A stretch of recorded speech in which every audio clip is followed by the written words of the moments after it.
All right, welcome back. So Concept 2, we're going to define and discuss the objectives for congressional Puritanism in Massachusetts Bay and describe how they tried to carry out these objectives. So the 17th century, 1600s, Puritans were men distressed by what they saw happening in the world.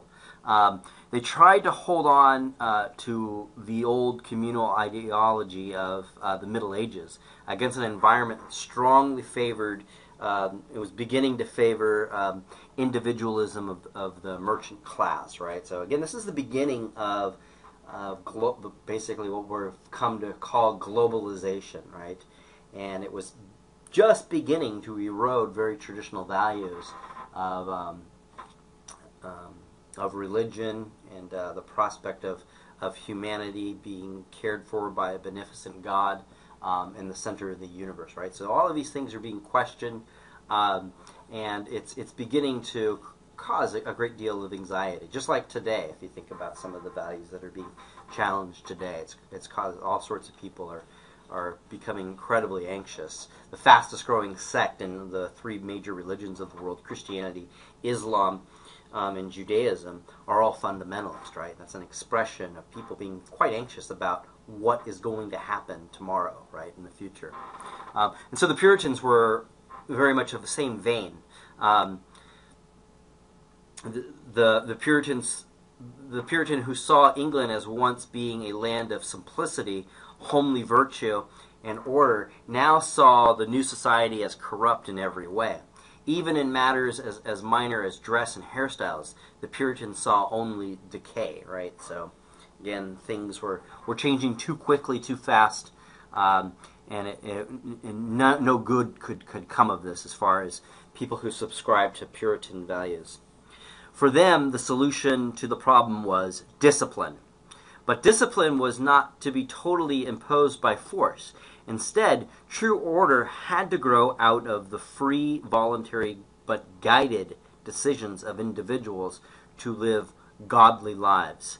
This led to the ultimate goal, which was to reform society, to create a purified commonwealth in which order would flow naturally from the guided will of the citizens. To the Congregationalists with the Puritan movement, the answer was to create a city upon a hill, or a commonwealth to serve as an example to the rest of the Christian world, right? So this is a city upon a hill is a quote from one of John Winthrop's speech, basically laying out the objectives of why we are here. In this new commonwealth, the Congregationalists would try to explain, justify, and guide the economic, social, and religious spirit of man in the new modern capitalist environment with the works of God. The Congregationalists, as well as all Puritans in general, stressed prudence, thrift, discipline, and hard work. Concepts which have been long accepted by people at different times. As these concepts were developed by Puritans, they would later form what has been called the Protestant ethic. And we'll talk more about that later in greater detail, involving serious commitment to work and self-discipline. Real important to understand the Protestant work ethic, because it's very much with us even to this day. Americans have a reputation for being workers, right? Being pragmatic and being committed to vocation, career, and whatnot, right? It's one of the reasons for our great economic success, but it's wrought with all sorts of unexpected consequences, right? A lot of people have a lot of neuroses when it comes to the Protestant work ethic, because if your identity is tied to work and what you do in this world, well, if your work is taken away from you, you can have major problems in your life if it's tied, especially if it's tied to your identity. The objective of Congregationalist Puritanism was to help the individual to have a guided religious experience. This is best exemplified by the following quotes. The whole object of Puritan experience was to trace its course in himself and to produce it in others. Another quote, "It is an experience for which the church may prepare a man, and after which it may claim to guide him, but which its essential nature is beyond the church's control." This process of reproduction of the ideal environment to allow the individual to reach a spiritual level or have a religious experience was the function of the state, as it was to actively enforce the covenant. The covenant consisted of three components. First, there was the covenant of first there was a covenant or agreement with the state, which was the tool that would be used to create the ideal environment by which the laws and purpose of God would be carried out. The Congregationalists felt governments existed for the purpose of enforcing obedience to God. The Puritans' theory of the state was based upon the Old Testament and its hypothesis of original sin. This theory was painted with a coat of capitalism, which brought forth the evil and competitive nature of humanity. Had Adam transmitted undiminished to his descendants the image of God in which he had been created, no government would have been necessary among men. They would all then have done justice to each other without the supervision of a judge. They would have respected each other's rights, and without the intervention of a policeman, right? So this is an explanation of, or interpretation of the book of Genesis and the fall of Adam and Eve out and their exile out of Eden. It's basically saying that God created us perfect, but since man transgressed against God, the descendants of Adam and Eve required government in order for them to, well, get along. But the Bible said, in recent experience, have proven that without policemen, the judge, the jail, and the law, men would rob, murder, and fight amongst themselves. As a result, a coercive state was needed to restrain evil impulses or prevent man from exercising his natural liberty, which he enjoys in the state of nature. So, this is why we need a state, right?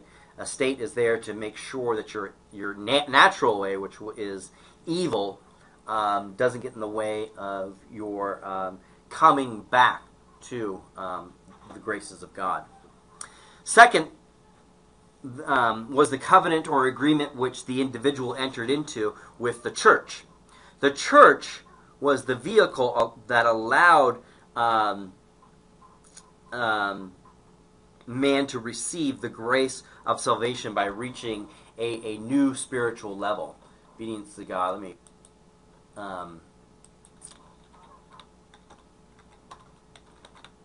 through the state. The government. Isn't state and government the same word? Church attendance and financial support were required from all. All right, so now we're talking about the church, the second part of the covenant. The church was made up of two people, the elders, or visible saints, true believers basically, who gave visual proof that they had received God's grace by explaining their spiritual state to other visible saints. Or the inhabitants, who were people who hoped to reach a new spiritual level and thus prove that they were predestined. Finally, there was the covenant of man with God for salvation. There was a strong element of individualism in the Congregationalist creed, where every man had to work out his own salvation. According to the covenant, each person had the responsibility either accepting or rejecting God and salvation. The Congregationalists referred to the world outside of their state as the natural world, and the world within their state as the possible world of God's grace. Although the Congregationalists believed God had predestined some to salvation and damned others through eternity, they also believed in monitoring themselves for signs of grace, hints that God had in fact placed them among his elect, right? So, again, let me underscore what I mean by predestination. Basically, predestination means fate, right? That history has already been created. There is no free will. You are either saved or you're damned at conception. But basically, your life, whether you are damned or in grace, you don't really know. But since you don't know, you are looking for signs that maybe you are in God's graces.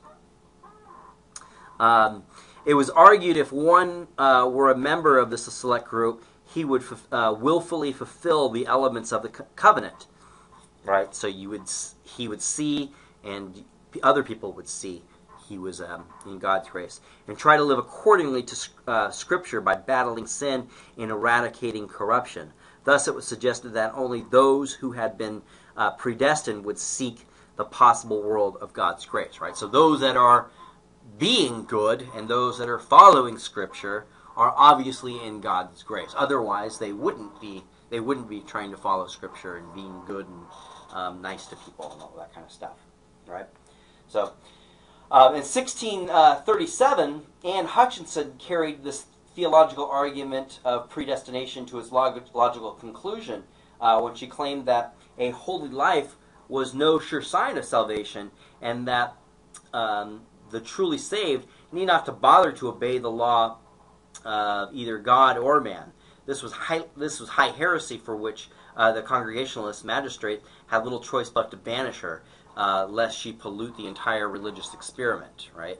So she was basically putting this whole notion of predestination on its head. She basically was saying, well, why bother reading Scripture? Why bother going to church? Why bother trying to be nice?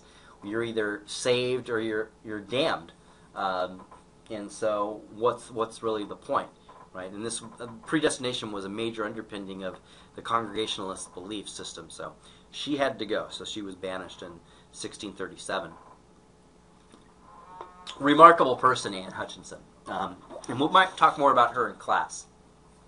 For the Congregationalist Puritan, religion was classified as an experiential religion where the individual communicated directly with his God within acceptable limits to reach a new spiritual state and reinforce that he or she was predestined. The experience was a real and important aspect in the life of the first generation Congregationalists, who allowed himself to transcend his worldly environment to reach his new spiritual state or level of self-awareness. Once the spiritual state or self-awareness had been reached, the individual realized the potential of his own soul and captured the feeling and understanding of the self and its interrelationship to the infinite being God. The result of this experience was a sense of completion, or the part being united with the whole. The spiritual state or sense of completion was called grace. The final acceptance of the self and one's fellow man within the framework of an ordered community. The essence of the Congregationalist Puritan experience was the receiving of the grace. The conversion to or the acceptance of grace separated the Congregationalists from the mass of mankind and endowed them with the privileges and duties of the elect. To become a church member or a visible saint, a person would have to allow his spiritual state to be examined by the church minister or other saints. If his experience was found unacceptable or not in agreement with the minister and the other saints, it was rejected and not as not being reflected of God's grace. Right. So that concludes Concept 2, defining and discussing the objectives of the Congregational Puritans in Massachusetts, and describe how they tried to carry out these objectives. Right. And so again, this is a community of people who are quite anxious about the changing world and are trying to get back to what they believed are the prescriptions of God's mandates to get into God's grace. All right, I'll see you all in Concept 3. Let me know if you have any questions or concerns.